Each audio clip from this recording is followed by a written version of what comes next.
जय हिंद प्यारे मित्रों, मैं आशु शुक्ला स्वागत करता हूं आपका अपने यूट्यूब चैनल श्री क्लासेस में। तो मित्रों, हम लोग आज की क्लास में करने वाले हैं इंग्लिश ग्रामर। इंग्लिश ग्रामर में आप लोगों को आज हम एक्टिव पैसिव पढ़ाएंगे मित्रों। एक्टिव पैसिव में स्टार्ट शुरू से प्रेजेंट इंडेफिनिट से करेंगे। हेडिंग हमने डाल दिया है मित्रों, present indefinite tense. Present indefinite tense active passive आज पढ़ाया जाएगा मित्रों। तो मित्रों, आप लोगों को पहले हम एक्टिव वॉइस का फार्मूला, फिर उसके बाद में पैसिव वॉइस का फार्मूला बताएंगे। उसके बाद में एग्जांपल के थ्रू आप लोगों को बिल्कुल ही आसान भाषा में समझा देंगे मित्रों। तो चलिए बिना देरी के वीडियो स्टार्ट करते हैं। तो एक्टिव वॉइस का फार्मूला क्या होता है मित्रों? एक्टिव वॉइस का जो फार्मूला होता है मित्रों, वो होता है सब्जेक्ट प्लस वर्ब का फर्स्ट फॉर्म प्लस यस या ई यस, उसके बाद में प्लस ऑब्जेक्ट। ये मित्रों एक्टिव वॉइस का फार्मूला होता है। और पैसिव वॉइस का फार्मूला, पैसिव वॉइस में क्या होता है, जो ऑब्जेक्ट होता है वो सब्जेक्ट बन जाता है, जो सब्जेक्ट होता है वो ऑब्जेक्ट बन जाता है। और वर्ब का थर्ड फॉर्म, पैसिव वॉइस में हमेशा वर्ब का थर्ड फॉर्म ही होता है मित्रों।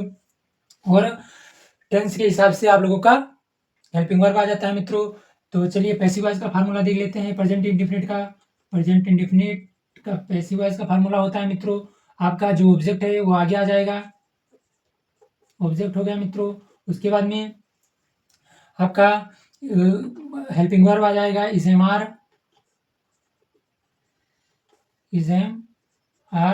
उसके बाद में आपका वर्ब का थर्ड फॉर्म आ जाएगा। उसके बाद में बाई आ जाएगा। फिर उसके बाद में सब्जेक्ट आ जाएगा। ये आपका पैसिव वॉइस का फार्मूला होता है मित्रों। अब आप लोगों को क्या करना है मित्रों, अब आप लोगों को हम एग्जाम्पल के थ्रू ये समझा देते हैं एक बार। उसके बाद में एक दो क्वेश्चन आपके लिए देंगे जो आपको सॉल्व करना है। चलिए मित्रों, पहले एग्जाम्पल के थ्रू एक समझ लीजिए। एग्जाम्पल इसका हो गया, इसका एग्जाम्पल। फर्स्ट एग्जाम्पल क्या होगा मित्रों? फर्स्ट एग्जाम्पल में आप लोगों को he plays cricket, he plays cricket. अब आप लोगों को इसे पैसिव वॉइस में चेंज करना है मित्रों। तो पैसिव वॉइस में चेंज करेंगे तो ये जो ऑब्जेक्ट है ये सब्जेक्ट आगे आ जाएगा, सब्जेक्ट बनकर आगे आ जाएगा। और फिर उसके बाद में helping verb is am are आपके सब्जेक्ट के हिसाब से लगा लेंगे मित्रों। उसके बाद में बाई लगाकर इस सब्जेक्ट को ऑब्जेक्ट में बदल लेंगे मित्रों। चलिए करके दिखा रहे हैं मित्रों। तो आपका जो ऑब्जेक्ट है वो क्रिकेट, CRIC क्रिकेट, ये आपका सब्जेक्ट बन गया मित्रों। सब्जेक्ट बनने के बाद में आप लोगों को इसके हिसाब से, सब्जेक्ट के हिसाब से आप लोगों को हेल्पिंग वर्ब लगा देनी है मित्रों। हेल्पिंग वर्ब आपका क्या आ जाएगा, सब्जेक्ट एक क्वेश्चन में है तो हेल्पिंग वर्ब इज आ जाएगा मित्रों। उसके बाद में आप लोगों का वर्ब का थर्ड फॉर्म लगेगा। तो वर्ब का थर्ड फॉर्म प्ले है, प्ले का थर्ड फॉर्म क्या होगा, प्लेड होगा। प्लेड कर दीजिए मित्रों। उसके बाद में आपको क्या करना है, बाई लगा देना है। बाई लगाकर आप लोगों को सब्जेक्ट को ऑब्जेक्ट में चेंज कर देना है। सब्जेक्ट ही है तो ही का ऑब्जेक्टिव फॉर्म क्या होता है मित्रों, हिम होता है। तो आप लोगों को हिम में कर देना है मित्रों।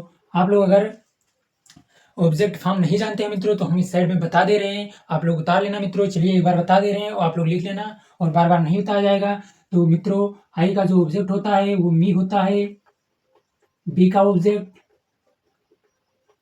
ऑब्जेक्ट अस होता है। यू का ऑब्जेक्ट यू ही होता है। दे का ऑब्जेक्ट देम होता है। ही का ऑब्जेक्ट हिम होता है। सी का ऑब्जेक्ट हर होता है। और इट का ऑब्जेक्ट इट्स होता है। ये आपका ऑब्जेक्ट फॉर्म हो गया मित्रों। अब आप लोग इसे उतार लीजिए मित्रों। उसके बाद में इसे उतार लीजिए और फिर इसे बार बार नहीं बताया जाएगा मित्रों, आप लोगों को ये याद कर लेना है, कैसे भी करके याद कर लेना है। तो चलिए मित्रों, इसे उतार लीजिए। और एक एग्जाम्पल हम आपको दे दिए हैं, दूसरा एग्जाम्पल भी दे रहे हैं मित्रों। दूसरा एग्जाम्पल है आपका बी रीड योर बुक। मित्रों, बी रीड योर बुक। अब आप लोगों को इसे पैसिव वॉइस में चेंज करना है। कैसे चेंज करेंगे, ऑब्जेक्ट को पहले आगे सब्जेक्ट बनाएंगे तो योर बुक हो जाएगा। योर बुक, योर बुक आपका एक वचन है, इसलिए इसके साथ हेल्पिंग वर्ब इज लग जाएगा, तो इज हो गया। उसके बाद में वर्ब आपका रीड है, तो रीड का थर्ड फॉर्म रीड ही होता है, तो रीड हो गया मित्रों, रीड। अब आप लोगों को बाई लगाना है। उसके बाद में बी का ऑब्जेक्ट क्या होता है, अस होता है, तो अस को लिख देना है मित्रों। ये आपका सेंटेंस कंप्लीट हो गया मित्रों। तो ऐसे आप लोगों को सारे सेंटेंस बनाने हैं, और आपके एग्जाम में बार बार यही सब पूछा जा रहा है मित्रों, तो इसीलिए आप लोग इसे उतार लीजिए एक बार और फिर स्क्रीनशॉट कर लीजिए। तो मित्रों, अगर आपको ये चीज़ें समझ में आई हो तो वीडियो को लाइक कर दीजिए और चैनल को सब्सक्राइब कर दीजिए, और अपने मित्रों के पास शेयर कर दीजिए, जिससे वो भी एक्टिव पैसिव सीख लें और एग्जाम में उनका भी नंबर ना कटे। तो मित्रों, चलिए मिलते हैं अगली वीडियो में। अगली वीडियो में हम लोग आप लोगों को नेगेटिव सेंटेंस बताएंगे, इंट्रोगेटिव सेंटेंस बताएंगे।